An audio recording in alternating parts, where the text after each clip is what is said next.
ஒரு நிமிஷம் கேளுங்க. காலையில சீக்கிரம் எழுந்திருக்கிறது உடலுக்கு ரொம்ப நல்லதுங்கிறது எல்லாரும் சொல்லி உங்களுக்கு தெரிஞ்சிருக்கும். நம்ம ப பெரியவங்கலாம் நெறையா சொல்லியிருக்காங்க வேற. அது எதனால அந்த மாரி எழுந்திருக்கணும்? அந்த பிரம்ம முகூர்த்தம்னு சொல்றாங்க இல்லையா? அந்தந்த நாட்டுக்கு ஏத்த மாரி அது மாறும். கால நேரத்தில எழுந்திருக்கனா இந்த 3 முக்கியமான ஒரு பெனிஃபிட் உங்களுக்கு நீங்க பார்க்கலாம். ஆல்ஃபா, தீட்டான்னு நம்ம பிரெயின் ஆக்டிவிட்டி இருக்கு. அது நெறையா உங்களுக்கு செக்ரீட் ஆயி, உங்கள எப்பவுமே புத்துணர்வோட வைக்க உதவியா இருக்கும். நெறைய சிந்தனைகள் வரும். தீராத பிரச்சனைகளுக்கு விடை குடுக்கக்கூடிய நேரம் அது காலை நேரம்.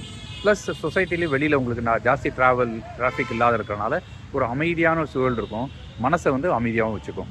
2வது காரணம் வந்து, டோப்பமைன்ங்கிறது நெறைய செக்ரீட் ஆகுங்கிற சந்தோஷமான உணர்வுகள் இருக்கும். ஏன்னா, நீங்க புத்துணர்ச்சியோட நீங்க அமைதியா எல்லா வேலையும் ஆரம்பிக்கிறப்போ, உங்களால அழகா இந்த கால நேரத்த உபயோகமா உங்களால மாத்திக்க முடியும்.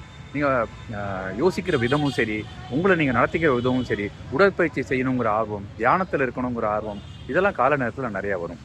3வது பாயிண்ட்டு சர்க்காடியன் ரிதம்னு சொல்றாங்க. சூரியனுக்கு ஏத்தா மாரி சூரியனோட சேர்ந்து நீங்க வந்து உங்களோட வாழ்நிலைய மாத்திக்கிட்டீங்கன்னா, உங்களோட டைஜெஷன் நல்லா மாறும். ஏன்னா சூரியன் உச்சத்துல இருக்கிறப்ப நெறையா சாப்பிடுறது செரிமானம் ஆகும் நல்லா. அது நேரம் அந்தி சாய சாய நீங்க ஹெவியா சாப்பிட்டீங்கன்னா, உங்களோட தூக்கத்தையுமே அது டிஸ்டர்ப் பண்ணும். அதனால உங்க சாப்பாட்ட நீங்க நெறைய சாப்பிடணும்னு நெனைக்கிறத, உச்சத்துல சூரியன் இருக்கிற நேரத்துல சாப்பிட்டு முடிக்கிறது நல்லது. அதனால காலையில சீக்கிரம் எழுந்தீங்கன்னா, உங்களோட பசியோட அளவுமே அதுக்கு தகுந்த மாரி மாறும்.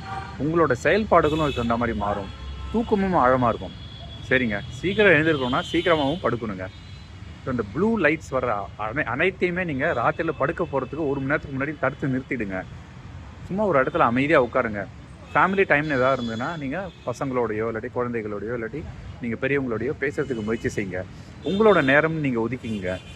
இதெல்லாம் பண்ணீங்கனாலே ஆரோக்கியமான ஒரு வாழ்வு இருக்கும். சீக்கிரமாவும் எழுந்திருக்க முடியும். அந்த கால நேரத்துல இருக்கிற அந்த அழகான பறவைகளின் ஓசைய நீங்க கேட்டீங்கனாலே, மன அமைதி அருமையா இருக்குங்க. முயற்சி செஞ்சு பாருங்களேன். Thank you so much. Bye bye.